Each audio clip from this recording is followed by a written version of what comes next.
kind of holding things together after you let go of Paul Mainieri, but they make the decision yesterday to obviously, kind of part ways with him, as well as Terry Rooney and John Hendry as well, but it makes sense. Now there was questions of, okay, do you just keep him in that role of interim, as he kind of talked about the other day, until the new guy gets hired, just so you have somebody that is a figurehead in place while you're going through the portal and all that kind of stuff. But Jeremiah Donati obviously decided that wasn't the way that we're going to go. Obviously, a couple of assistants still hanging on, like our guy Stuart Lake, though is going to be still part of the program for the time being. No guarantee he's going to be part of the new staff when the new head coach comes in, but a couple guys there to still kind of prop things up in the meantime. But Monty Lee obviously not retained, and again, he's somebody, and I know he did a hit on another radio station after this news came out yesterday, and you can hear the emotion and obviously what it meant to him to get an opportunity to be the coach here. But he also understands that this is a results-based business, and he didn't give the results that warranted him being that serious candidate to get the job. And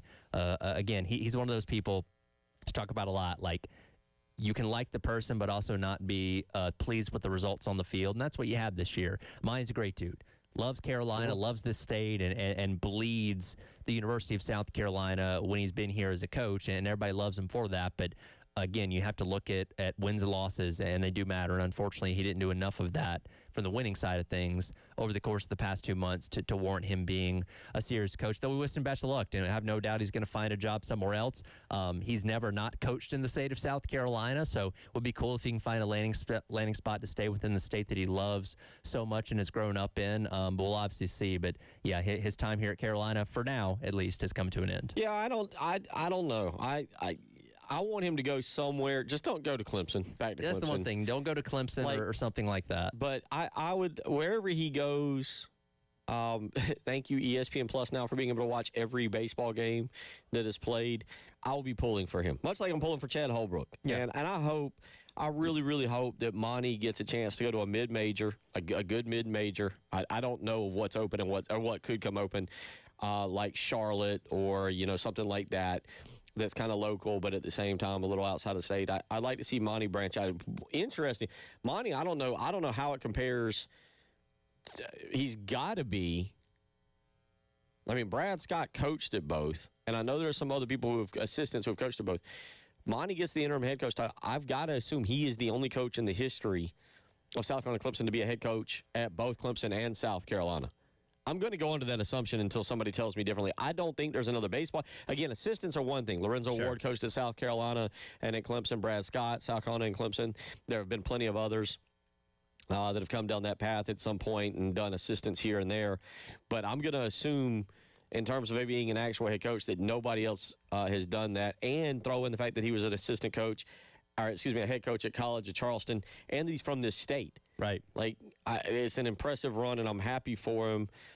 But I want to see him go out of the state, go somewhere that's a fun school that has a chance to be successful and see what they can do. Much like, and I know he's getting ripped a little bit last night and today, much like Chad Holbrook. There's some people now starting to look at Chad Holbrook like, hey, we're not really getting an ROI on what's happening over here. It's about time now you start to do a little, make some NCAA tournaments. Yeah, I'm looking through the history of baseball coaches at Clemson, and I'm not seeing anybody that stands out. I'll double check to verify, but I think you're right. I think he's the only one to serve as a head coach of both of the premier state programs. Yeah.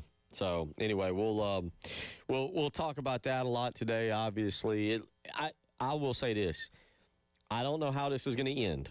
And Tyler, I'll let you weigh in on this too, or give your personal opinion.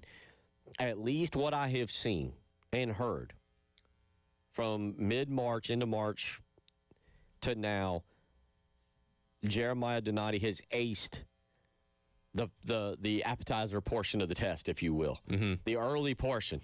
He has done, I think, and making this move here and making it cut clean and dry where there's no questions for us morons to come on this radio station or anywhere else or write articles and promote Monty Lee. Great move, Jeremiah. I think honestly it takes all the speculation out. It takes the questioning out. There's a clean break. We talked about it last week. I didn't know if it was having Monty Lee do a press conference or what it was, but there's a clean break. It's very clear, concise, to the point. We now know that the baseball program is truly going to move in a different direction. I hate it for Monty Lee. I wish he'd have had success.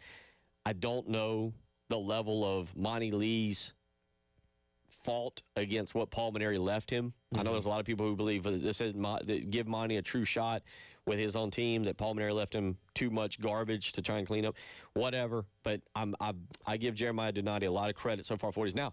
He's got the big portion of the test, right? He does. The part that counts, 75% against this part is like 25%. Yeah, and again, if he was in charge to build this year's roster and develop the offense the way he truly wanted to, because the season would look different, sure. But again, you can't make this decision based off assumptions of what could have been.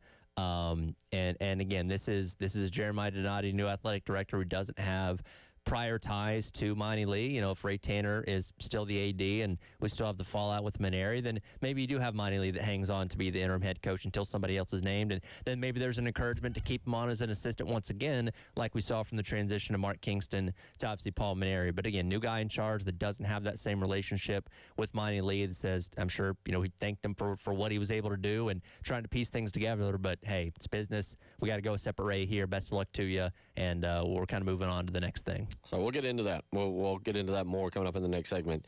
The other portion of yesterday, this one, it impacts you far more than me, but being a father, seeing someone that passes away that's younger than me, close to my age, Kyle Busch, 41, I'm 44, seeing some videos that come out last night. There was a guy who put out a video that Kyle, I don't know how legitimate it was because I'm still trying to understand the timeline of what's occurred here. Right. You and we'll have Doug Turnbull back on at 1:30 today, but there was a guy who Nas Racing car racing on Twitter put out a video yesterday, and it showed Kyle racing with his son 2 days ago. And being a father, being a divorced father, someone who my kids mean the absolute world to me, I take this exceptionally hard from a standpoint of kids losing their family. Someone who I lost my mother when I was 9. I look at it from that vantage point. I know you probably do too, but you also see it as a hero. We're going to have Doug Turnbull on. I'm going to step away because I don't think I'm qualified at 1:30 to be a part of that discussion. I think that is for you and Doug to do your job, to do that job and really honor Kyle. So I'm going to back up on that because I got to know Kyle through our Corley Pool Solutions NASCAR Challenge the last several years. Yeah. And I developed an affinity for Kyle because he was the bad boy. He was the villain. That's all I have for him is racing. You were posting moments last night that meant like something to you personally that were exceptional. Yeah, and his timeline in NASCAR basically lines up with my entire life of being a fan. He first burst onto the scene in 2001 at 16 years old in the truck series. They had to create a rule for him, by the way, to be 18 to drive in those series in the years going forward. A lot of rules are created because of Kyle Busch. So his entire career lines up with my time as a fan. So I've never really known NASCAR without him. And then again, yesterday, because we were talked about it yesterday with Doug about the alert that we got that he was in the hospital, was going to miss this weekend. Okay, concerning, obviously, but you never think of the worst thing that's going to happen only a couple hours later. And then he passes away, suddenly at the age of 41. And again, we'll talk about him as a talent, as a race car driver and all that kind of stuff. But the most important thing to remember is that human element of him, because as you mentioned, he's a husband, he's a father, he's got a son, Brexton, who, this will break your heart a little bit more, just had his 11th birthday the other day, which I think maybe lined up with that video you saw of them racing go-karts the other day. His daughter's 4 years old as well. So a young family that, you saw a lot of change in him as he became a father, that really helped shape him better as a person over these past couple of years. And again, his impact on the sport, without question, will be felt for a very, very long time. And it just feels, and again, I only got to interact with Kyle a few different times through media availabilities and stuff like that. So Doug's going to know him on a more personal level, probably better than I am. But even still, like, I had trouble sleeping last night after this because it's an impact that I felt from being a fan of the sport and now knowing there's this big void left behind by somebody that was so very, very important to it. Again, 1:30 today, there'll be a far more serious conversation with Doug as you and him. Again, I'm going to kind of recuse myself of that because I don't feel like I'm qualified to talk about it. But it hits me as a parent. It hits me as a person who's going through kidney failure, obviously, and worrying about my future and the potential for anything that could happen with my kids if something were to happen to me, if something were to go wrong. There's a lot there emotionally. I was watching the Hurricanes and the Canadians last night before the game just to show you the reach of Kyle Busch. you're in the Eastern Conference Finals, and they held a moment of silence for him prior to doing the national anthems to the game. And yeah, it's heartbreaking, man. And, for me personally, when kids become involved in this, and you just mentioned that with Brexton, his son, and there's a lot of videos now that were coming out last night of his relationship with his son. Obviously, I don't want to downplay his relationship with his daughter, I believe, and with his wife, but you could see pure joy on his face. And I think that's sometimes the way it works with dads and sons. You love your daughter, but it's a different kind of love. And then you see Brexton wanting to come up and be like daddy and be a NASCAR racer and really taking an affinity for it. We'll talk about that today. Yeah. And it'll be a sombering segment because this is a person who unfortunately passed. We don't know I don't think we know the details, and I think we will. Yeah, there are things out there. I don't want to say specifically of what it has or hasn't did or didn't happen yet, but we'll learn in time. A lot of other stuff to get into today. We got a bloated guest list. Brian Edwards coming up at 12:30 today. We'll get into some college football lines coming up. Lou Beesjack will join us coming up at 2:15 this afternoon for the high school highlights of the week. He fills in for Chris Deering, and I just mentioned Doug Turnbull. Plus, along the way, we are going to try to have some fun, cut up, little cooking, little discussion on lacrosse, and who knows what else along the way. It is the halftime show.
Bill Gunner for Mid-State Roofing. Yesterday was beautiful.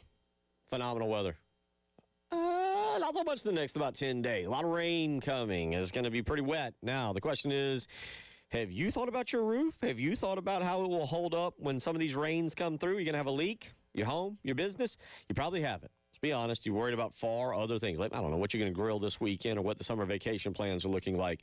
At Mid-State Roofing, they have thought about your roof. That's why they've been the leader in the roofing and waterproofing industry for over 30 years, because they think about your roof 24 hours a day, 7 days a week. They're even there for you 24 hours a day, 7 days a week. You can give them a phone call at midnight at 3 a.m., and you'll speak with an on-call technician, or if you call during hours, a Mid-State Roofing employee. 803-356-1919. Go with the company who thinks about your roof 24 hours a day, 7 days a week. That's Mid-State Roofing. 803-356-1919.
It is about 10 seconds away from being 12:21 on a Friday. What do you think?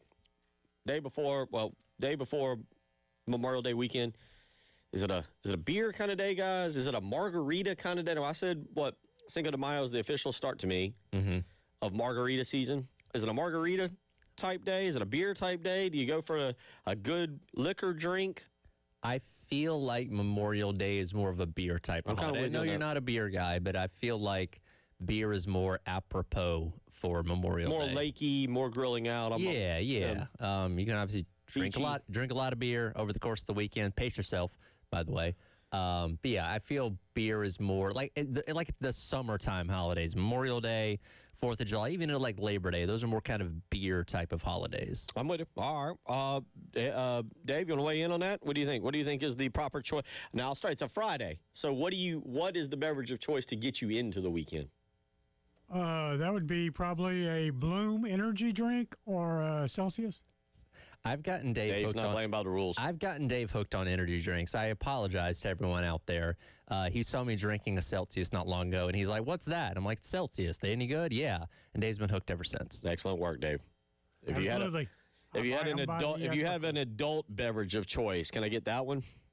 Well, you're asking the wrong guy. I can't drink anymore because all the drugs out there. I mean, prescription medication.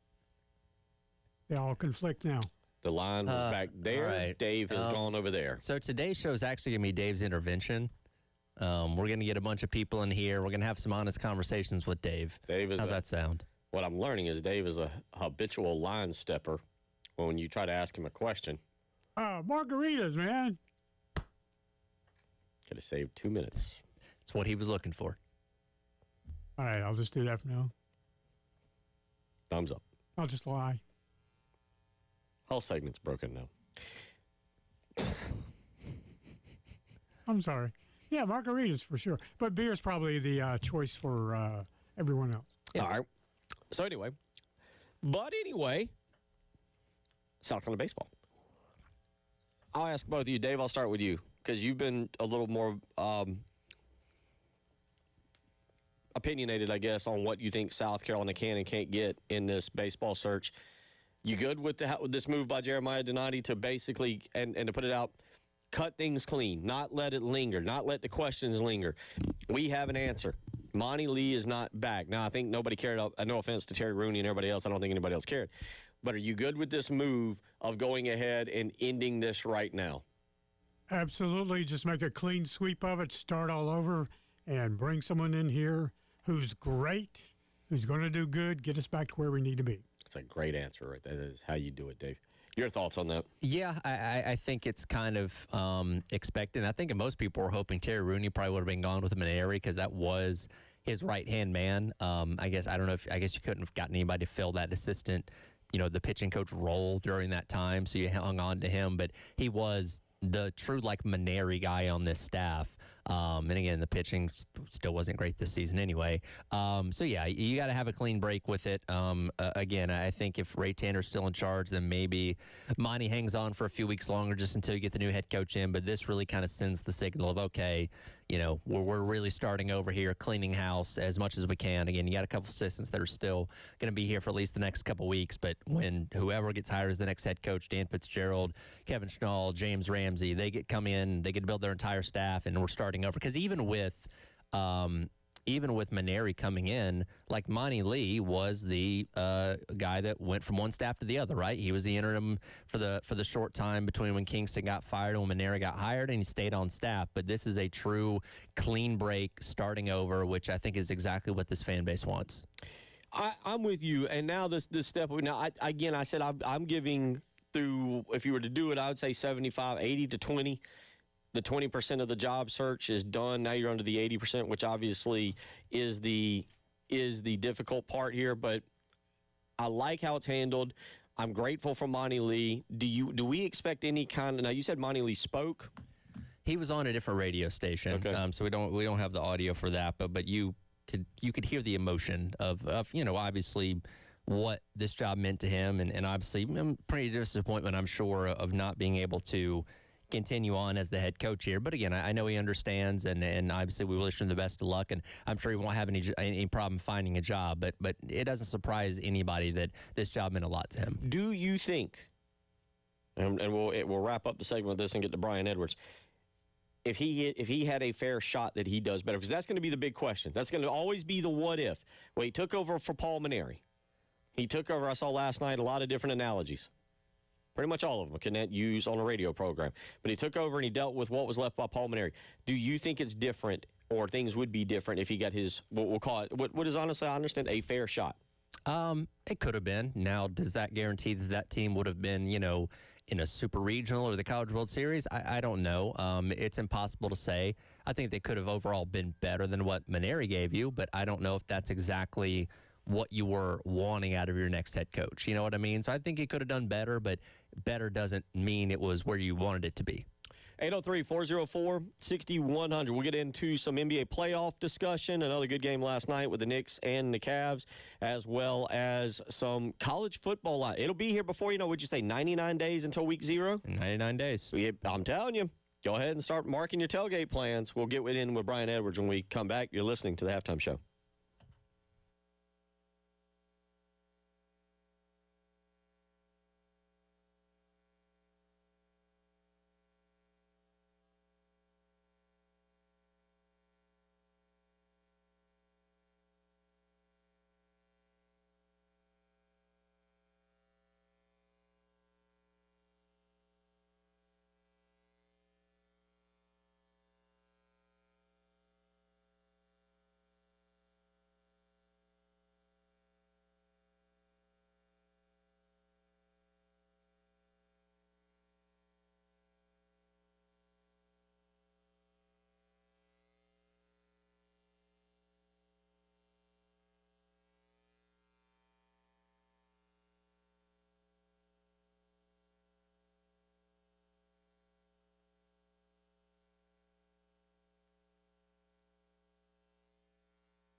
It is 12:32 on a.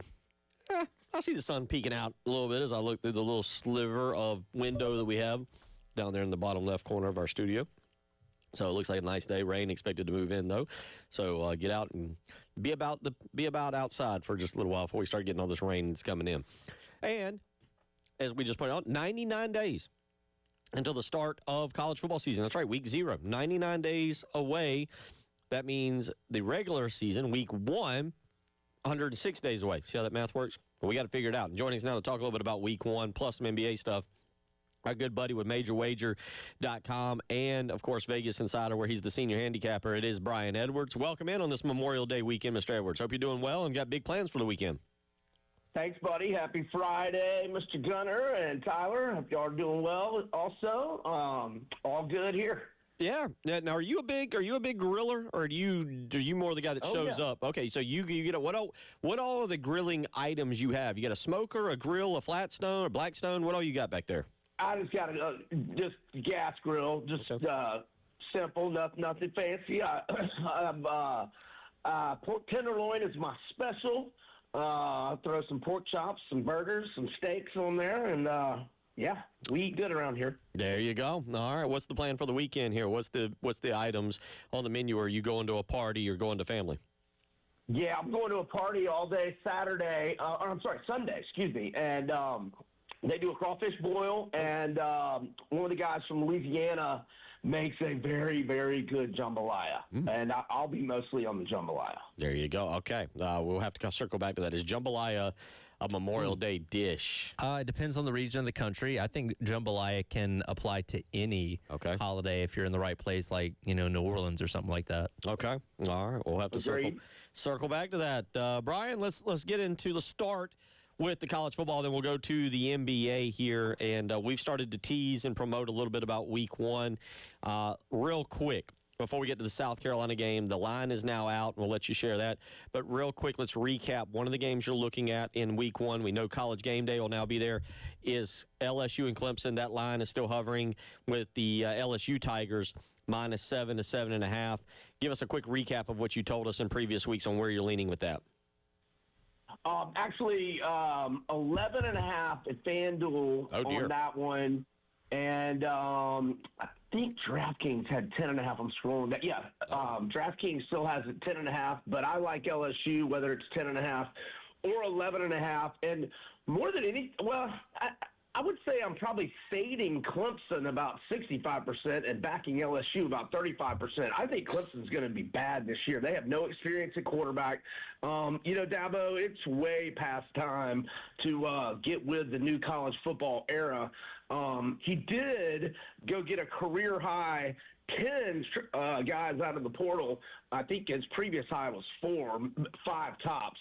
So he's slowly getting there. But bro, you were already, your program that was fairly dynastic in a bad football conference where FSU is way, way down, and you're middle of the pack in the ass candy conference these days. He has got to get it together and quit being so stubborn, or he may be out of a job soon. I mean, it's getting bad over there, and I think week 1 is going to put an exclamation on how bad it's getting, and his AD needs to sit him down and tell him to get with it. And I'm a little worried not worried, because I'm going to kind of talk bad about LSU in a minute when we talk about the Ole Miss game in week 3. I shouldn't say worried, but Sam Levitt hasn't played yet. He's in a new team. He didn't do spring football because he wasn't healthy enough. So I'm fading Clemson more than anything. But look, LSU got the number 1 recruiting class in the country, the number 1 portal class, 3 5-star transfers, 11 4-star transfers. So they're going to be really good compared to Clemson. So I'll lay the points. You mentioned that week 3 game between LSU going on the road to Ole Miss. It'll be Lane Kiffin's return there to Oxford, and you can get in early on Ole Miss as a slight 2.5-point favorite. Yeah, and I like that. FanDuel.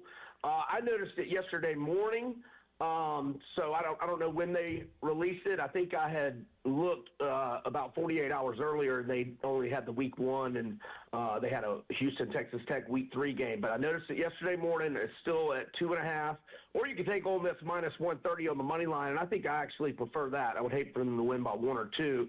I'll pay a little extra juice and go Ole Miss minus 130 on the money line. I think they've got the quarterback advantage with Trinidad Chambliss.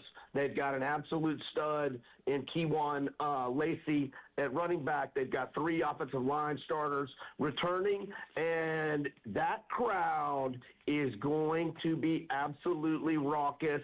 And as long as my cousin gets me a ticket, because his daughter is going to be a sophomore there, and he got me a ticket for Florida at Ole Miss this past season in November, as long as my cousin gets me a ticket, and I think he's gonna, I will be at this one, and I will be all over the Rebels. Let's look at a line that's kind of, I don't say new, but South Carolina and Kent State. Let's look at that one real quick. You got the number out, and what are you thinking on it? I think these are new. I didn't notice them until this morning, Gunner, but I may have missed it. They may have been out. Or no, I'm sorry. Yeah, when I saw the FanDuel threw up a couple of games of the year lines yesterday, I went to DraftKings, and they didn't have them. And then I go this morning, and they've got every week 1 game. Now, they don't have the games of the year lines like FanDuel has. And I can mention a few more of those in a minute if we have time. But South Carolina's at 33.5. I haven't done any studying on Kent State yet. And I haven't even really done my deep dive on the Gamecocks. I've done my deep dive on 12 teams that we've done videos for on Southeastern 16. So I'm going to be doing my deep dive on South Carolina in the next week. But Kent State was one of the worst teams in FBS last year.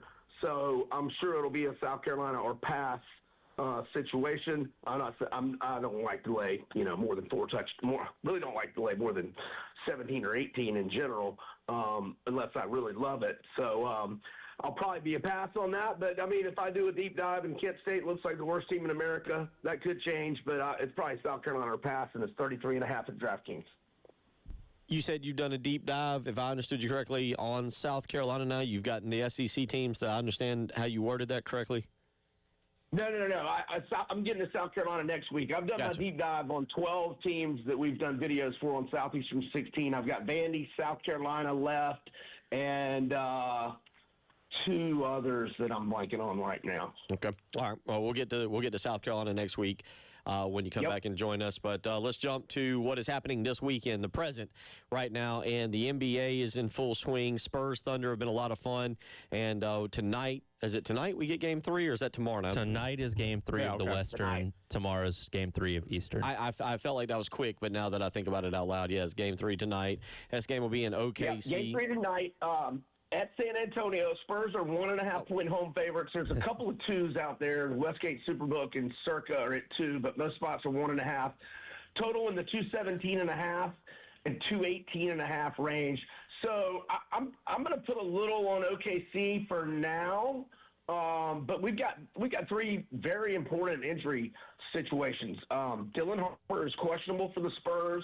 The rookie out of Rutgers, he's played outstanding in these playoffs. He was very, very good in Game 1. He hurt his, I don't know, I think, did they call it a hamstring? It was during a fall, so I was thinking it was a knee, but I feel like I saw it was a hamstring. Whatever the case, he's questionable. De'Aaron Fox has obviously not played in the first 2 games. So I would say he's very questionable. But then on the OKC side, Jalen Williams, who had missed 6 games in a row until Game 1, looks like he aggravated that hamstring. So, look, I'm putting a little on OKC right now. If Williams is upgraded and Harper and Fox are ruled out, I'll put a decent chunk more, before game time. But we probably are not going to have that information until 30 or 45 minutes before tip. If that soon. And the only way I wouldn't put more on OKC is if Williams is ruled out and Fox and Harper upgraded. So I hope that makes sense. I'm on OKC for just a little bit right now.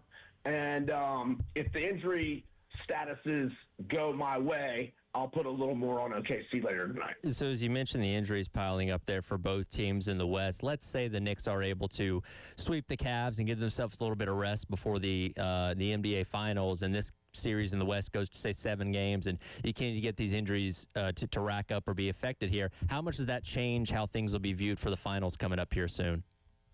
Great question, Tyler. And I think it does change, and you can see it in the future odds. So the Knicks have won the first 2 games of the series, albeit it was a 3.5 quarter struggle in game 1, but they were plus 550 to win it all coming into the Cavs series.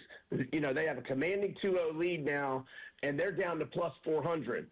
So I think that shows that, you know, these injuries, especially 2 of them for San Antonio, if they advance, you know, I think, it shows that, you know, maybe the Knicks can have a chance in that series. You know, if OKC or San Antonio are full healthy, I'm thinking a gentleman's sweep, and the Knicks win 1 at MSG. But if injuries are a factor for either whoever comes out of the West, I think you do give the Knicks a puncher's chance. So, yeah, that's a good question, and I would say that, I'm not going to say gentleman's sweep right now because the Spurs and Thunder, you know, have some injury issues.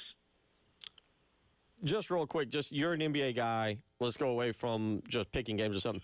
Your thoughts on Victor Wembanyama and watching his development in the NBA, and fast forward your mind 5 years from now to what you think he is. Like, how do you see the development? Because I keep saying you got to watch Victor Wembanyama, whether you're an NBA fan or not, whether you love or hate the game. Dude is a freak. Dude is an absolute. You got to watch him to say you watched him. Your thoughts on Wembanyama watching him? He's so awesome. I mean, a guy that long and that, like, you know, outside of Manute Bol, unprecedented length. But, I mean, Manute Bol was, you know, he didn't have any athleticism. Wemby is athletic, and he is a D-O-double-G, man. I mean, he is feisty. You know, you look at him and you see how thin he is, and you think, oh, maybe he's soft. No, he ain't soft at all. He is not soft at all, and that's what I like about him most, because he's got all these crazy skills, but he is a scrapper as well. And I just hope the kid can stay healthy, man, because the sky's the limit with this guy. He is the future of the NBA. He is awesome, and I'm glad he's with a great franchise like San Antonio, and I hope he never goes anywhere. Brian, we always appreciate it. A lot of great insight. I agree with you there on Wemby, and we'll catch up with you next week. Look forward to that season breakdown, over-under win total, given it's an interesting year for South Carolina. We look forward to catching up with you on that next week. Thanks, all. Have a great Memorial weekend. You too. Take care. Brian Edwards, Vegas Insider. Follow him on Twitter at VegasBEdwards, and check out his work, MajorWager.com. We'll come back, wrap up hour number 1. It's the halftime show.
Bill Gunner for Old Timey Meat Market. It is Memorial Day weekend. What are you grilling? We're about to have that discussion. Are you doing hot dogs or hamburgers? Maybe you're doing some kind of pork belly roast, or maybe you've got a tenderloin you want to cook, or you just want some delicious steaks. Well, Old Timey Meat Market is your go-to, one of their 3 locations, South Congaree, St. Andrews Road, Norma, or, of course, the Lexington store. You'll see me there this afternoon. I can guarantee it. I'm thinking about doing a whole chicken this weekend, and Old Timey Meat Market has that. Old Timey Meat Market has whatever you're looking for. Breakfast, lunch, dinner. They've got you covered. And the great thing about Old Timey Meat Market, the way they want to treat you. They want to treat you as family, not like a customer. They want to know you. They want to know your family. They want to know what you like. They want to have a discussion with you. That's why they call it Old Timey Meat Market. It's an old-timey meat buying experience where there is a relationship there. Stop by one of their 3 locations today. Tell them Bill Gunner sent you.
Wrapping up hour number 1 here on your Friday, getting you ready for Memorial Day weekend, where we really cut loose and start summertime action, and it'll be a lot of fun. Hopefully this weekend. Weather may not cooperate with us, but for some of you, it's time to get to the grilling season. Maybe you're heading to the beach, maybe you're heading to the lake, but grilling season officially upon us. I just mentioned Old Timey Meat Market. Make sure you go by there. Check out their incredible cuts of meat. I know I'll be there later today. And Dave, I think this weekend it's going to see me. I have smoked a whole chicken in the past, anchored it down with some really good seasoning, and I think that will be one day. I'm undecided, but I will request help here if you're out there listening. And we've got a lot of great grillers. We don't discuss actually our grilling abilities quite as much as we should. We should have a Meat Friday and copy off of the Dan Patrick show and steal from them. But I am thinking a pork belly. It would be a brand new experience for me. Have you now, Dave? You live in an apartment. You're kind of like Tyler. You can't have a grill or everything. Have you ever been a big grilling guy, a big cooking guy? Years ago, when I lived in a house, yeah. Lived in a house, okay. What was your go-to on the grill? Were you just easy stuff, hamburgers, hot dogs, or were you more of an intricate? Did you get into some things? Well, I did lamb one time. That was odd. Oh. Turned out okay. But mostly, I just did steaks, hamburgers. Okay. All right. So your steaks and hamburgers. And that's what I ask you out there today. So I'm going to get into, I think, the pork belly this weekend. I think I'm going to give that a try. If you've got some ideas, if you will, on what the season with or what the best direction is, go hit us up. 803-404-6100. If you've got a secret ingredient, we might not share your name, but we might share your secret ingredient and see what exactly is perfect. Also, I'm kind of interested. Smoked pork belly. I'm not asking what am I cooking. I know what I'm cooking. I've looked up what I'm cooking. I'm really trying to figure out, is it more like a rib or is it more like bacon? How am I serving this? What am I serving? Am I serving it like ribs, or is it more like a bacon, a thicker cut bacon? I've been trying to decipher that because I've seen both answers to it in terms of how you want to view it. I thought it was more like a rib without the bone. but I was reading some stuff last night. So what are you cooking? What's on the grill this weekend? What's the plan? And that's the big question going on. We'll get to all the sports next weekend. We'll start, or next week, we'll start hammering home the NHL playoffs. Awful night in Raleigh last night, by the way. More of the NBA playoffs and the NBA championship will start to take shape. We'll get into that. And obviously, Gamecock baseball, the coaching search will hit a really different gear when we come back. Then we will actually know the regionals next week. We can kind of analyze and break down particular teams like Kansas and Coastal and be like, ooh, this is their path. This is when they could get eliminated. This is the first we could really know of whether or not they will be a team we can, a coach, I should say, that we can interview. So really, really interested to see that. And we'll talk a lot about that next week. But right now, the grilling portion of the show, Texter weighs in talking about pork belly, says more like fat back. Okay. All right. Doesn't fat back still fall a little bit more in the bacon area? I think so. And that, as opposed to like the meat of a rib, they imagine a rib. Yeah, see, like Russ says, pork belly is like a big slab of bacon that has not been sliced yet. Cut them in cubes, put them in tenfold pan on the smoker where they get pretty tender, and soften them down, cover them back up. Okay. All right. Russ, I'll save that one. Thank you for that. Another texter says maple syrup. Okay, listen to this. You two tell me what you think. Maple syrup mixed in with ground beef on homemade burgers. Give it a maple flavor after it cooked absolutely fantastic. Not opposed to trying it. I've never thought about that before. I could see how that would be good. All right. Okay, Russ messed up his text. I'll go back and reread that, but he talked about saucing them down a little bit. Rob in Chapin gives us an idea. He says, look up pork belly burnt ends I've made numerous times. Excellent. Then he labeled, I don't know if he did this on purpose or not, but he labeled himself as Rob Fun in Chapin. So Fun Rob in Chapin. Fun Rob in Chapin, okay. Fun Rob. All right, Fun Rob. I'm taking. Anytime you add fun to your name, I'm going along with it. So you guys got plans for the weekend? I know you're traveling. Yeah, I'll be in Indy, so I don't know what my food options are going to be.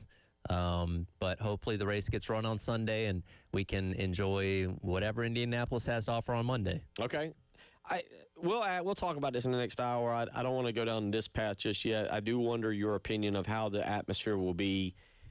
I think it's both great that I don't want to say great, that's the wrong word, but the atmosphere up there with what's going on, what happened with Kyle Busch. Like, it's a great way to honor him. Sure. And to bring everybody together like that, and obviously it's going to be a sad time. Yeah, I've already seen some things from, the garage in Charlotte this morning. It's pretty somber, pretty just odd vibes, obviously, and we'll see throughout the weekend with tributes and all that kind of stuff of how that goes. But yeah, definitely going to be an odd feeling all weekend. We'll talk about that with Doug Turnbull coming up at 1:30. Hour 2 on the way.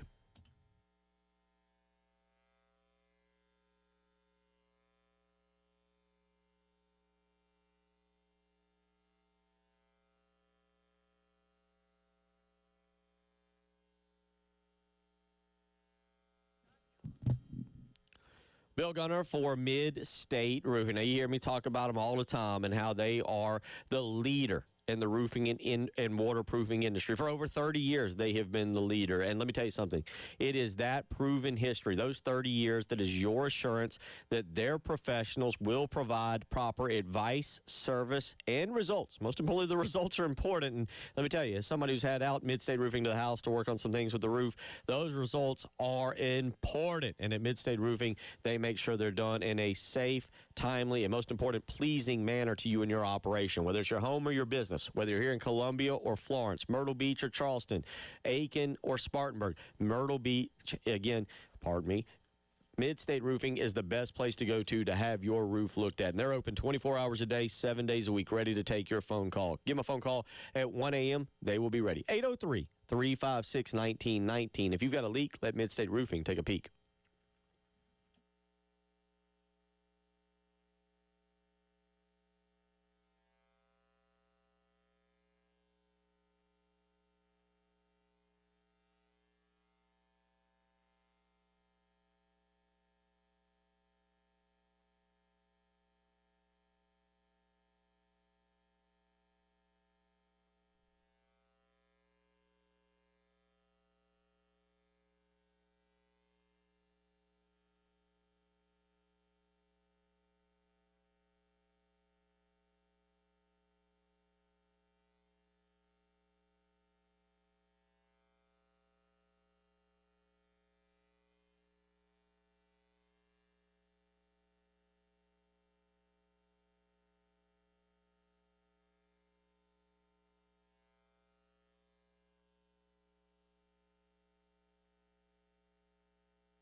1 o'clock on a Friday, inching closer to everybody being off work, getting you a beverage of choice, throwing something on the grill, the smoker, the Blackstone, relaxing tonight, taking in the weekend, the CJ Cup going on the PGA Tour.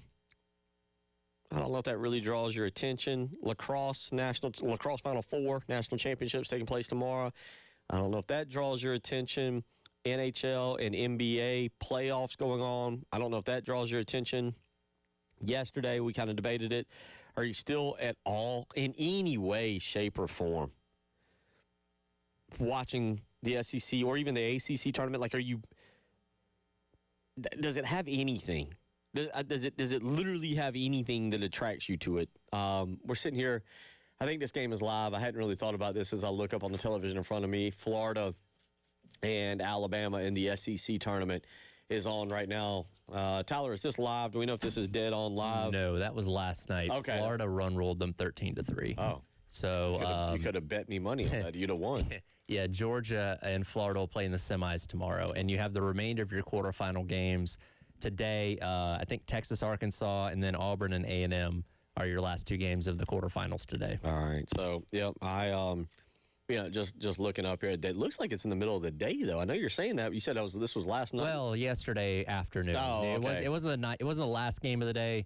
I want to say this was maybe around this time yesterday. One of the middle games of the day. Okay. Right. I know, like most people, once Carolina was eliminated, I think most of us probably checked out and said, "Yeah, whatever. Talk to me when regionals come." I don't even know. I don't know what right now your fandom out there. Baseball is a sport that I think always attracts people around here because, again, as we've talked about it, everybody is very heavily invested in baseball. You love what's going on. Obviously, South Carolina is typically in some kind of mode where if they're not playing in this, you're right, we're tracking some games because we're trying to figure out regionals. Are you going to host? Are you not going to host? Sure, because other things matter at that point. Right, and now that South Carolina has absolutely no skin in the game, I don't know, and Clemson for that matter also, I don't know what our state's Coastal is in, and we'll see what happens with Coastal, but I don't know what the vast majority of our state's interest is. Do you turn all your attention, a lot of you out there turn your attention to Kevin Schnall and Coastal, and do you adopt them as your team? Obviously, if you're a South Carolina fan, you might be watching a little bit closer because you really want to see what this Kevin Schnall is all about and what kind of brand of baseball he could bring and what kind of coach he is in the dugout. I don't know where the affinity right now for college baseball is with both South Carolina and Clemson fans. Yeah, and it's kind of a fine line. It's like, okay, are you rooting for Coastal to go all the way to Omaha? Because that may be more enticing for him to stay there, right? Or do you say, okay, then maybe they make it out of the regional, but bounce in the super, or don't even make it out of the regional? That means if Schnall was the guy, that means he could be hired by the middle of next week or the week after, or something like that. So it kind of depends on what your view of which coach you think's the best candidate and how far you want them to go in terms of maybe how you're taking in the tournament this year. Yeah, I don't know. I don't know if, again, there's such change coming to South Carolina baseball and the way Clemson finished out the season. I'm not 100% sure that, again, maybe the Tiger fans, maybe Clemson fans are just interested in following it and seeing what happens. But, I feel like with South Carolina fans, the actual baseball portion, you're just like, I'm done with that. I don't care. I don't want to see another strike. I don't want to see another ball. I don't want to see another out. I want to know who our head coach is, and I want to hear the plan for us being a part of this tournament that we used to always be a part of moving forward. And if that's your attitude, I totally understand. But again, it circles back to, while there's a lot of great things going on in sports over the weekend, I'm not sure where your vested interest is. Tyler's vested interest will obviously be at the Indy 500, not only because he loves racing, but because you'll be there. And we were just discussing that. So you're a first-timer on this. Yep. What is the thing you fly out tomorrow? Yep. What is the thing you're most excited to get there and be able to check out and see with your own eyes? Just take in the facility itself, right? I went to Daytona for the 500 a couple years ago, and just kind of as you come through the come through the grandstands, and it just kind of opens up in front of you. That's kind of a euphoric moment that I feel like you kind of been chasing your entire life. Certainly I have, and I look forward to seeing that. We got good seats right near the start-finish line, so be able to see all the action as the race is coming to a close there on Sunday. Hopefully the weather stays away, but just to experience the whole thing. I've never been to Indianapolis, experience the city a little bit as well as we're hanging out on Saturday and Monday before we fly back on Tuesday. But yeah, I don't know. It's kind of one of those things that like you can't really set expectations because you just don't know. And again, I've never been in a place with 350,000 people attending one event before, so that in and of itself is going to be its own experience too. I know you're going to have a lot of fun. Now you'll get there. Will there be somebody you're pulling for in particular, or are you taking in the whole thing in the field? I'm a Joseph Newgarden fan, okay. And he won back-to-back in 2023 and 2024. But, it's kind of one of those things like I'm not against anybody. I'm good with whatever. I just hope to see a good race. And if Newgarden wins, that'd be awesome. But I'm good for anybody at this point. You've been to a lot of races in your time. Now, I go back to this. I think the Indy 500, and you tell me if I'm wrong or not. I mean, NASCAR has become a little bit more of a niche sport. It's a higher above Kentucky Derby and horse racing and everything.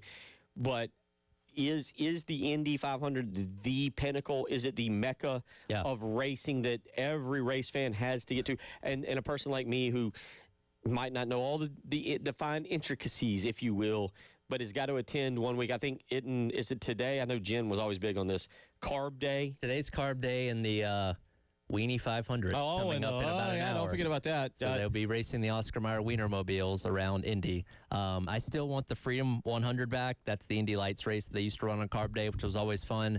But I'll take the Weenie 500 for the time being. But yeah, no, it's the biggest single racing event on the face of the earth.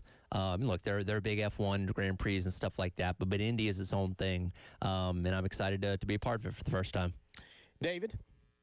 Is the Weenie Mobile race, the Weenie race, please stay on topic with this. I could lose my job if you veer off and take a left turn on me. Can you see yourself driving, could you ever see yourself driving the Wiener Mobile in the Weenie race at the Indy 500? I've always wanted to drive that thing. My stepdaughter and I chased that thing down one time here in town. Did you catch it? Yes, we did. And they told us to have a wienerful day. So I would love that. It comes on at 2:00. It'll be broadcast on Fox, and I think they'll put it up on YouTube like they did last year after the fact. If you want like 10 minutes of nothing but like high school age humor jokes in reference to the Wienermobiles, this is for you because commentary will be full of them while this race is going on. I can't help it. My mind wanders to a perfectly fine but awful. Let's see, Wienermobile race odds 2020. Can we bet on this? Can we all take a? All right, let me see here. Is there a way we can all pick, the three of us pick a particular, like, do they have them numbered? I'm looking. They have different names, I think. Okay, that's what I'm looking for. Can the three of us take one? And the absolute loser has to do something. See if you can come up with that. Okay, here we go. All right, for the Weenie 500 race, each of the Wienermobile serves as a regional hot dog for consumers to root for. Yes. All right, the competitors will be. This is an interesting topic to go for. You guys tell me if we're fit correctly. There will be the corn dog that will be the national kind of car. All right, corn dog, is that the national kind of hot? I'm going to go with hot dog. Is that the national kind of hot dog? Do we all deem states 1 through 50 the corn dog to be the national hot dog? Because it's listing this, the corn dog will represent the national car. Is that you, Dave? Yeah, because I don't think you tie a corn dog to a particular region. That's what I'm saying. Dave, you with that? Corn dog national. Good with that. Okay, all right. The Northwest. I don't know what's on this. I'll have to look this up real quick.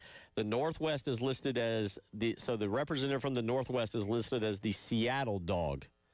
A Seattle style hot dog is a grilled hot dog in a bun distinguished by a generous smear of cream cheese topped with caramelized or grilled onions and often jalapenos with other toppings like sriracha or mustard as additional options. I can kind of see that for the Northwest. A little kooky out there, a little off center. That makes sense. Cream cheese on a hot dog. You with that, Dave? You go? Oh, yeah. All right. So we're all on the page of that. The South Let me come back to the South. The East, I think this is right. The East, the New York dog. The street dog is kind of what I would always say. Growing up a little bit in New York, iconic kosher all-beef street frankfurter topped with spicy brown mustard, sauerkraut, and a tangy stewed onion sauce. That sounds about right.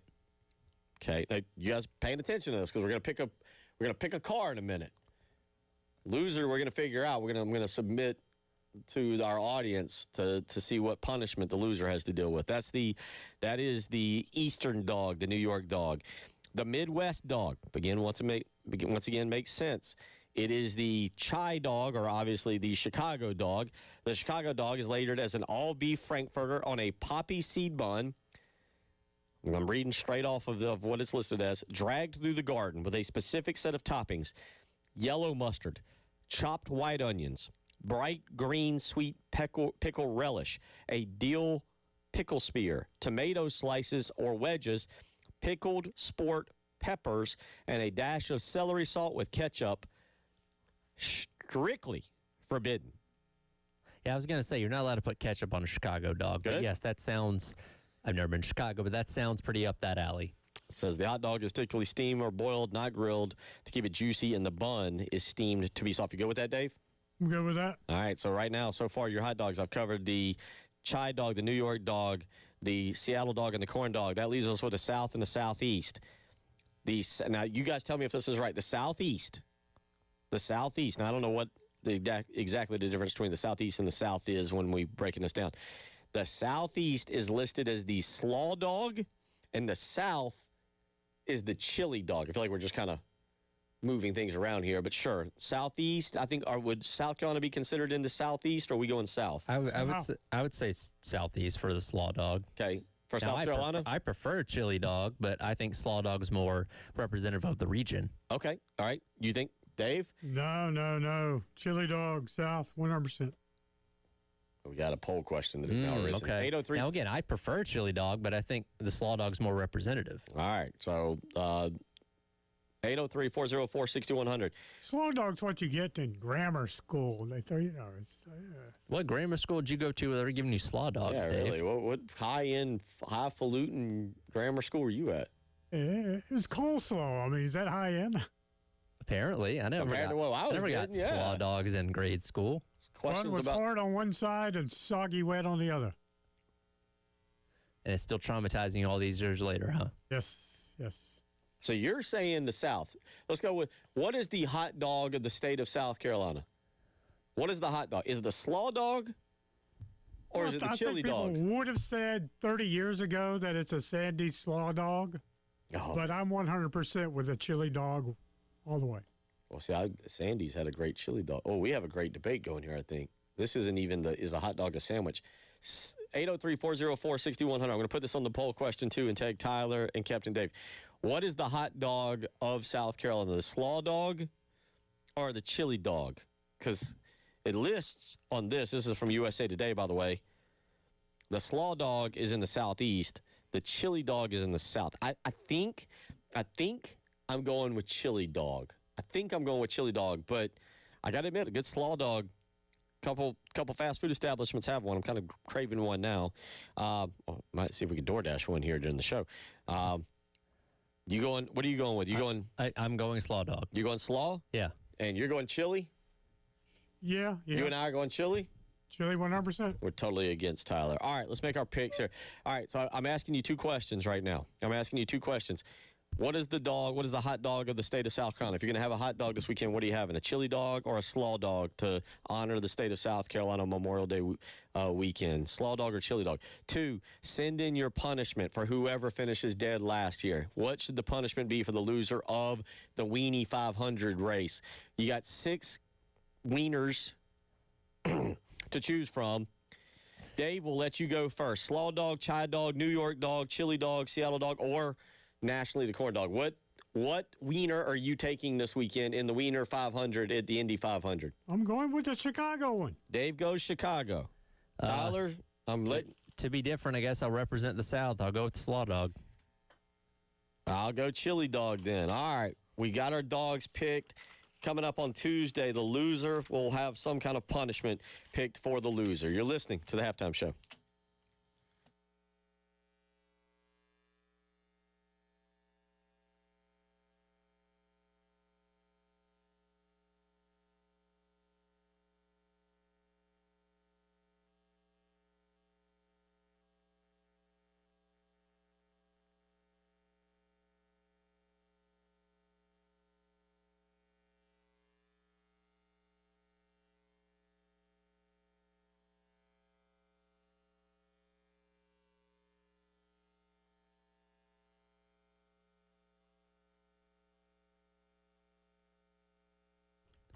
Time right here for our friends over at Canty Foundation Specialists. I tell you about it all the time, but I'll remind you once again, you always need to be on the lookout for things around your home that are a little bit off. Things like cracks in your exterior brick, cracks in and above windows and door frames, doors or windows that might be sticking, uneven or bouncy floors, or cracks over your garage door. If you notice any of these problems with your home, you could have serious foundation issues, and that's where our friends over at Canty Foundation Specialist come in. Go online to schedule your appointment today at cantycanfixit.com and let a professional at Canty Foundation Specialist come out and evaluate your home's foundation issues and get them fixed so you and your family can live worry-free going forward. Do not hesitate. Those conditions will only get worse. Go online to cantycanfixit.com and let our friends over at Canty Foundation Specialist help you out with your home's foundation and crawl space needs.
All right, I've come up with it. I got it. So it'll be the first ever the halftime show wiener race bet. All right. So all right, let's get this clear. 2:00 on Fox. on Fox on Saturday. No, today. Oh, Like, today? It's happening. It's gonna happening. happen. It's happening in 40 minutes. Oh, yeah. We're going to watch it. We're gonna watch it live. We're going to know who the loser is. Oh, I love this. This is coming together better than I ever thought. Yeah. Carb day is always Friday. All right, Terry Ford, boy, I hope I don't cost you your job on this. All right, here's what we're going to do. We've picked our dogs. I love this plan. This is going to be a great plan. Some are already saying it's the best plan ever in the history of plans. At 2 o'clock, we're going to be focused on the Wiener 500. How long is this going to take? It should only take like 10 or so minutes. It's not 10 or that so long. minutes. They only One run segment. a couple laps. One segment. All right. Dave has got the Chai Dog, the Chicago Dog. I've got the Chili Dog. Tyler's got the Slaw Dog. Here's what we're going to do. Loser, last place car, last place Wiener, is going to sit outside on Tuesday at the beginning of the show at noon. Wednesday for me, because I'll be Wednesday. Here. All right, it'll be Yeah, Wednesday. It'll be Wednesday. Wednesday, the loser is going to sit outside of the show out here at noon, starting at noon. You cannot come back inside until you have consumed 5 hot dogs. Okay.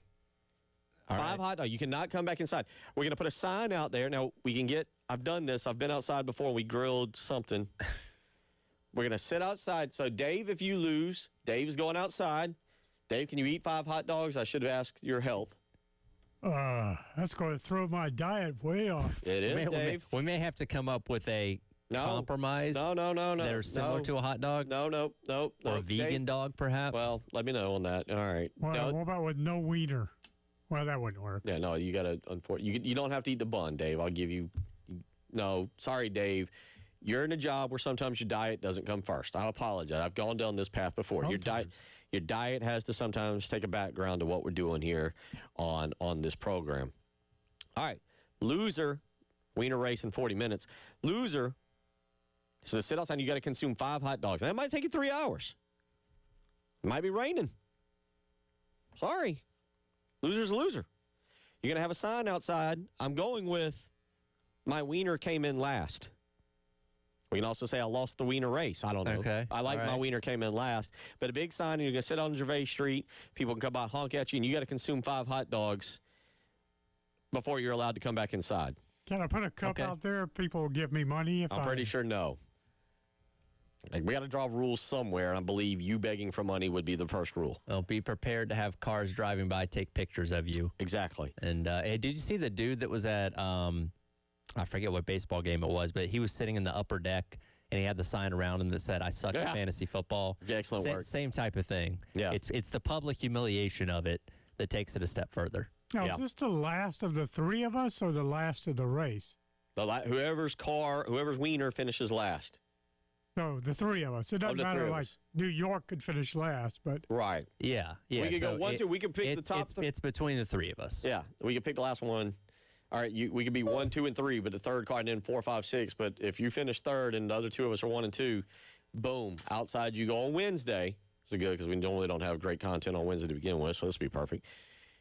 Wednesday, show starts. You're outside. Now we can put a Comrex out there. I've done that before. We can stare at you through the window right here. We can wave at you. If it's raining, you're outside, as long as it's not like thunder and then lightning. I'm gonna task you with clearing this with Terry. How about that? This is your idea. I mean, it's cleared. I've made the executive decision. The biggest thing is, am I allowed to grill outside according to building code and downtown code? That I don't know. What happens in that scenario? I mean, we could cook them somewhere else and bring them. Yeah, I mean, we don't. I'd like to. I prefer grilled hot dogs. Let me put that out there. I mean, yeah, that's the better version of them, but Yeah. sure. I But prefer invite the fire department and EMS. look, I'm all for Wednesday, me putting a grill out there and cooking about 20 hot dogs, and if you just happen to stop by and want a hot dog. But now I think we're getting into some real serious, like, permits and things that I'm not in the mood. Like, I think there's rules against the proximity to the building and all those kind of things. yeah, we broke so- that one time. I'm fairly certain, but again, it doesn't take but like 6 to 8 minutes to cook a hot dog, depending on how exactly crispy you want it. So I feel like we can get away. And I got one of the small little portable tailgate grills that just uses the We'll little. have our security guy out here. He's going to have to chase you off the sidewalk. I'm going to go speak with him in a minute, and I don't know if I'm going to ask for permission as much as be like, hey, I need a 10-minute window to fire up the grill out on the. I don't know. We'll figure it out. So Wiener race, 2 o'clock today at the Indy 500. I've never been more excited for a final hour of the program than I am right now. We'll have that, and then yes, somehow, some way, y'all keep saying one of each dog, but.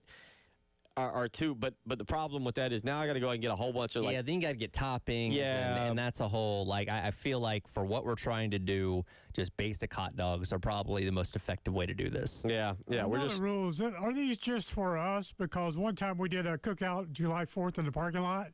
We had people from Swansea and Peoria showing up. That's what I was saying. I wouldn't mind doing that just because. But no, we're not. Again, I think at that point. This is for the purposes of punishment, Dave. Yeah. We're humiliating the person that loses. 5 hot dogs. I mean, you say free food. You're good with this, right? Like, I don't want to be that boss that's like, I don't want to be that person who's like forcing my coworkers into other things. I've been as long as you can get Terry to okay it. And again, that's up to you because it's your idea. I'm all for it.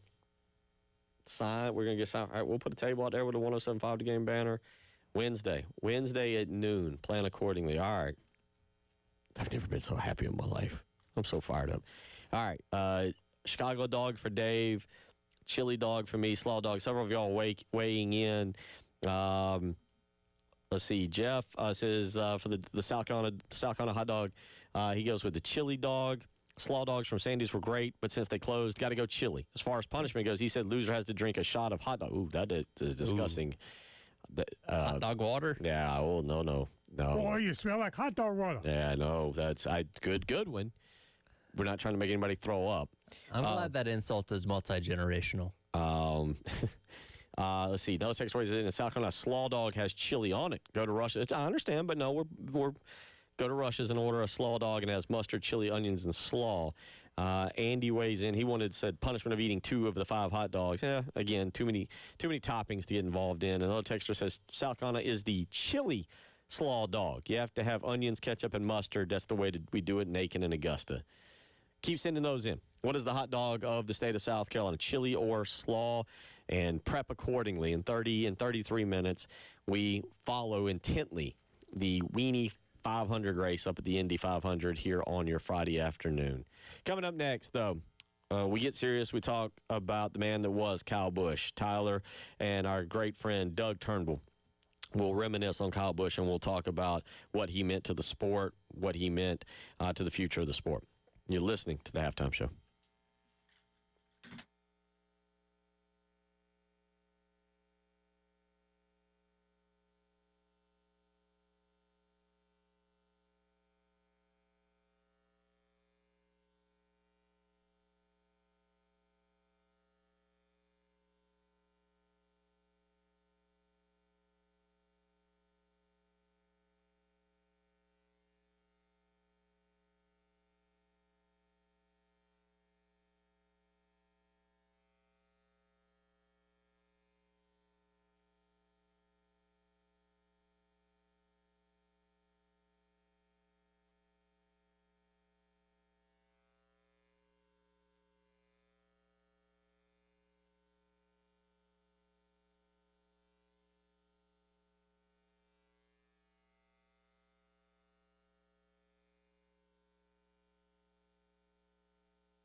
All right, welcome back in.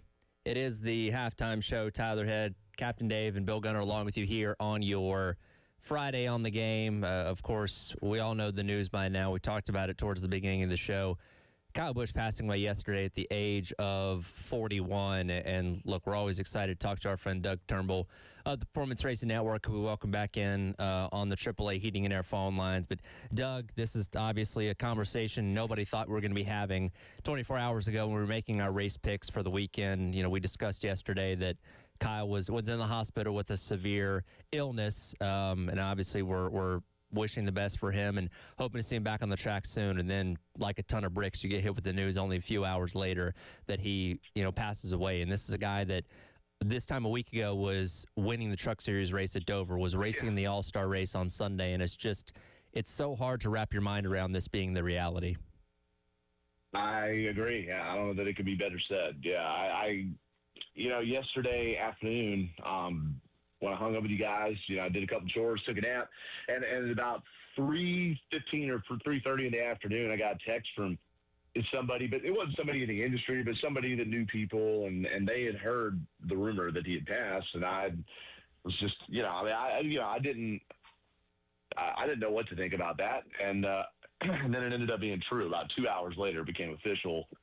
And there's still a lot more questions to be answered about it. The Associated Press did report, by the way, that he was in the driving simulator at Chevrolet on Wednesday when he apparently passed out. And I've heard that from multiple sources as well, but the AP reporting it, they had some reliable ones. So, there's something that started on Wednesday that, as we spoke on Thursday, had apparently gotten a lot worse. And then, of course, the terrible news came out after that. So to put it all into perspective, if you're somebody that listens to this show that isn't about racing or doesn't know, or maybe hadn't thought about Kyle Busch in 7 or 8 years, picture this.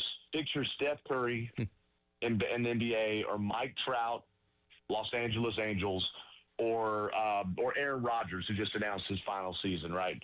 And picture them being out on the game field and playing really well or winning a game, and then the next day or a couple of days later, they die of sort of natural causes, if you will, not in a car crash or not, something like that. And in Kyle Busch's case, he could have died on the playing field, because of how dangerous racing is. They died of just something when it seemed like all he had was a cold, a week before. That's what I think makes it so shocking, is somebody larger than life. And also, to put it in perspective, because if people listening don't know about NASCAR, he's one of the all-time greats. And, I know Tyler and Bill, y'all probably been doing a good job of framing that up, but he is somebody that, when you combine all of his National Series wins together, I think the number's 234. Nobody's done that. He is the all-time leader in the second-tier series, O'Reilly's, and the third-tier series, the Craftsman Truck Series. He's a two-time champion in Cup and top 10 in wins all-time there. So, and that doesn't even include his career as a Truck Series owner and the titles and races he's won there. That also doesn't include the fact that, as a figure, he represented M&M's for 2018 to 22, 15 years, okay, and had the most recognizable, or arguably the most recognizable, paint scheme in NASCAR, a brand that many people know, a brand that kids loved. And even though a lot of fans booed him, my last point here, even though a lot of fans booed him tremendously, he also was well loved, and you got all the good with him and all the bad. And besides his virtuoso skills behind the wheel, getting all the good and all the bad, all those highs and lows, are also what make him irreplaceable and certainly unforgettable. And to your last point there, and I encourage anybody, if you have the time, seek out Marty Smith on SportsCenter yesterday when he got the opportunity to talk about Kyle Busch and his legacy on the racetrack. And one thing he said to me that really stuck out was he made you feel, right? And like you said, there's a lot of people, and especially in his early days, where, he was one of the more aggressive ones on the track. Maybe didn't like him. So, he was getting a lot of boos and those kind of things. But he's somebody that you came to the track to either cheer for or cheer against, but he was somebody that you knew and made the sport what it is in the modern age. We talk about personalities of drivers and those guys that will do anything to win a race, and Kyle Busch was one of those guys. And again, it wasn't something that everybody liked, but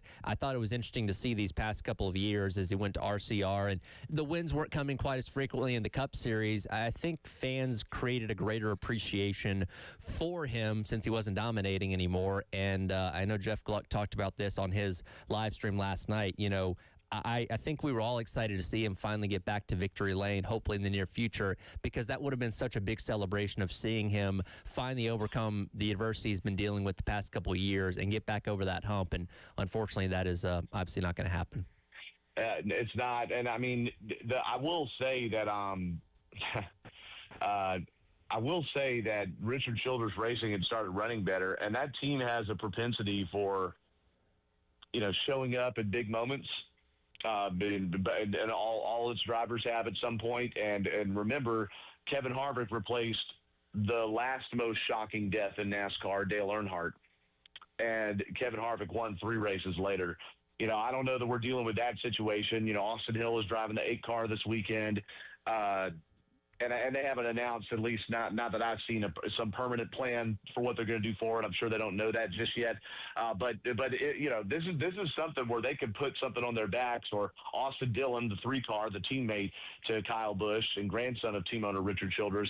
That puts a certain wind in your back. It could either crush you or break you. And I think in this case, it could either crush you or inspire you is what I meant to say. Right. And I think in this case, it could end up behaving in a more inspired way. But it's a razor's blade edge here. I just opened up X, by the way, and in here just outside of Atlanta where I live, the Athens Rock Lobsters put up a picture of Kyle Busch in one of their NASCAR nights wearing a hockey jersey there. I know there was a moment of silence at the Carolina Hurricanes hockey game, the NHL playoff game was last night, and in Indianapolis, I've been texting back and forth with Nick Yeoman, who's a turn announcer for the IndyCar Radio Network, co-lead anchor of Performance Racing Network, where I cover NASCAR races. And he's just talked to Mario Andretti, Johnny Rutherford, some other IndyCar legends, and they all consider him a peer, that's what he said, and are devastated by his loss. So it doesn't just – and it's so fitting that it's the weekend of the Indy 500 and the weekend where NASCAR is back home in Charlotte. Everybody's home and at least gets to be with their families and not riding on an airplane somewhere when they hear this news. So maybe if something terrible was going to happen, maybe it's the best timing, I guess, if there's ever good timing for it, but at least people were home. And, we could sit here all day and talk about his accomplishments, the wins, the championships, what he did for younger drivers with development in the truck series. But more importantly than anything else, he was also a son, a brother, a husband, a father as well. His son Brexton, who's forging his own racing career, unfortunately just turned 11 the other day, and there's pictures of Kyle at his birthday party, seemingly, healthy and happy there, and his daughter, 4-year-old Lennox as well, that unfortunately are going to have to go through their lives without him now. His wife Samantha, that's what I encourage people to think of and pray for when you're thinking about this going forward, is them and their entire world being, turned upside down in the blink of an eye with, losing Kyle yesterday. That's the first thing I thought of. And there were people that were reaching out to me and saying, sorry, Doug, for your loss. And it is the loss of everybody that covered the sport closely, the loss of people that love the sport, that to have somebody just ripped out of the fabric of it immediately. But the first thing I thought of was not sorry for Milo. It's the people that see him every day who he's just dad. He's just husband to. He's just son to. Both of his parents are still alive. His older brother, Kurt, who just went in the NASCAR Hall of Fame this year, still living, right? I mean, gosh almighty. Like, that, for as much as you rooted for your driver, there are people that he was as real a person as could possibly be, and you develop those in some ways parasocial, but real relationships with those figures too. And I'd like to share Kyle Busch. I've always thought he was really interesting. You couldn't ignore him, kind of like Marty Smith said that you referenced earlier. In a press conference, he didn't like a question I asked once when I was young. He and I are the same age, by the way, and he says, "I don't like this guy." All right, but then a few years later, someone tried to stop him from doing a one-on-one interview with me. It was supposed to be a media scrum, and he snapped at him. He's like, "Can't you see I was mid-sentence with him?" And then a couple of years after that, or a few years after that, I reached out and asked if he could make a video for someone really dear to me who's going through cancer, who loves Kyle Busch. And Kyle Busch's PR rep had him do it high res in their conference room. I'm sure they were doing a bunch of them at once, but he knocked it out, especially for Matt Tolan. And Matt just passed away back in November, and his whole family is feeling that loss and then feeling this, knowing that Matt's there in heaven.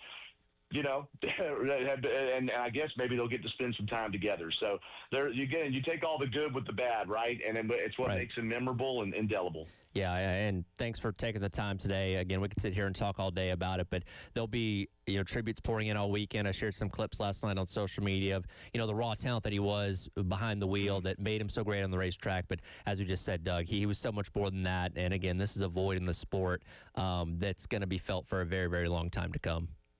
100%. I appreciate you carving out the time of the show to talk about it. It's important. Absolutely, man. Well, take care. Enjoy the racing this weekend. Hopefully the weather stays away, and we'll talk to you next week. Absolutely. Same to you, buddy. Doug Turnbull there of the Performance Racing Network. If you're watching the live stream, by the way, I have an 18 hat on. I got this autograph by Kyle in September of 2013 ahead of that day's NASCAR Cup Series race at Atlanta, which he would go on to win that night. I saw Kyle win in person 5 different times. I shared one of those clips last night on social media, and he was a special talent to watch and somebody that again, left a lasting impact on the sport itself that's going to be missed and remembered for a very, very long time to come. If you want to donate, by the way, to his and his wife's Bundle of Joy Fund, Samantha and Kyle Busch Bundle of Joy Fund. You can go to bundleofjoyfund.org. A lot of people have been donating in increments of $8, $18, $51, which are numbers that he was so synonymous with in his career. And obviously, they're doing a lot for families that are struggling to conceive and trying to have children through IVF and things like that. So if you want to make an impact with something that Kyle Busch was very, found very important, that's a way you can do that with the bundleofjoyfund.org. We'll come back and wrap up hour number 2. It is the halftime show here on The Game.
Final few minutes of the hour. Thank you to you and Doug for doing that. Again, I didn't want to step on y'all's toes because this is a very sensitive issue. And Tyler, unfortunately, more is going to come out about what occurred because this isn't this. Somebody sent me a text. Well, you sent me a text, and somebody else sent me a text yesterday after you did. And I said, it's kind of crazy. We were just talking about that today, and you guys were saying, it kind of odd, but thoughts and prayers with him. He'll be okay. He'll bounce back. Sure. And then we get the news yesterday. We're not going to go into detail on this. There has been a release, it appears, of a 911 call that is out there. Again, we're not going to go into details of this. You can go to Twitter yourself and check it out. I do think that count me in as one of the interested parties to know more about what has transpired here. Yeah, the reporting that's out there in multiple outlets is that he was on the Chevrolet simulator yesterday. So for those that don't know, with how much technology has moved along, drivers will go into simulator sessions during the week that prepares them for the race this upcoming weekend. So he was running laps for Charlotte on Sunday because they don't get as much practice time as they used to dial the car in. So when you hit the track on Saturday for practice tomorrow, you're as ready to go as you can be. And that's when apparently everything occurred yesterday. And again, we learned yesterday morning that he was in the hospital with severe illness. They already rolled him out for the weekend with replacement drivers, Corey Day driving his truck tonight in the Truck Series race, and then Austin Hill driving the 8 car on Sunday. And then again, a few hours later, obviously we learned that he was gone. And I'll be completely honest with you. Like, I had trouble going to sleep last night thinking about this. Like, that is something. And again, I didn't know Kyle personally. I'd only really got to interact with him a couple times through those media type sessions.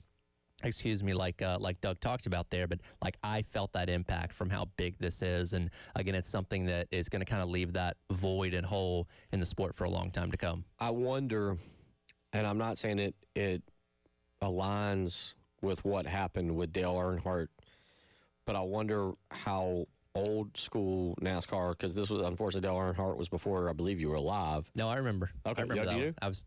That was the first race I can remember watching. Okay. So yes, I remember that. How do you think that these two, they're different, unfortunately, in how they happened, and that one happened in a race where we unfortunately had to watch it and then learn the details later, but how do you put these two together in a sport that's a dangerous sport? It is. This wasn't in a car wreck, but how do you put these two together?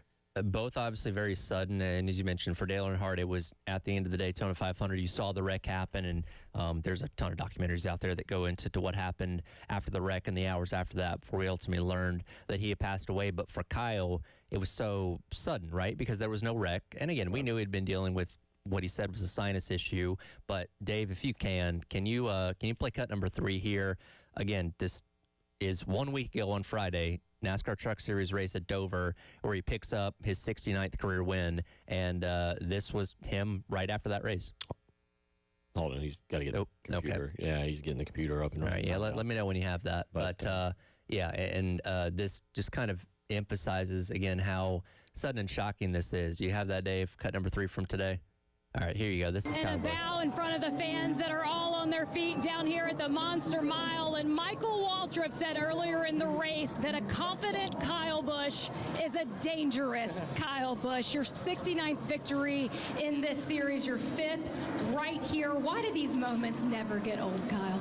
Because you never know when the last one is, So I know all too well, unfortunately, with the Cup stuff, but here with the truck stuff right now is it's awesome just to be a part of Spire Motorsports. Thanks to Jeff and Dan and Mr. H for the opportunity. HendrickCars.com. I'm sure it looked great out front leading the race, and it wasn't just Kyle Larson doing it. So feels good to have another Kyle being able to do it and putting ourselves in victory lanes. Yeah, and again, that was just a week ago, and again, nobody could have fathomed we'd be having this conversation a week later. The Truck Series is set to race tonight, weather pending, of course, and his name's still going to be on the truck, but Corey Day is going to be driving, and again, Austin Hill racing his Cup Series car on Sunday in the Coke 600, and like with Dale Earnhardt and all the other deaths you've had in the past, the racing world will continue to go on because that's what we agree somebody like him would want to see happen because he was a pure racer all the way through. It's going to be tough. And again, there's going to be tributes all weekend long across all of motorsports. And I mentioned to see what they do at Indy on Sunday for that. But yeah, this is going to be something that it's going to take a while to fully process because of how sudden and shocking it was. No, I'm with you. I'm kind of We joke and I cut up and like to have a good time about this stuff, but NASCAR is still out of my realm. But again, the human aspect of it hits very, very hard, very close to home when you talk about having young kids and having a relationship with his son and some of the videos that are coming out. And as you and Doug pointed out, Kyle might have been prickly. He might have been at times not somebody he wanted to deal with. But he had a soft side, too. He did. And was more than generous to jump in and help. Now, he will be remembered. Thoughts and prayers with the Bush family. And certainly, I know, Tyler, for you, it's a loss. It's a loss. We'll come back. Hour number 3 is on the way. We'll turn the attitude a little bit. The race up at Indy 500, the Wienermobile race. We're going to have some fun. We're going to have some real fun in hour 3. Y'all hold on.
A lot of good stuff. Dave will get that up.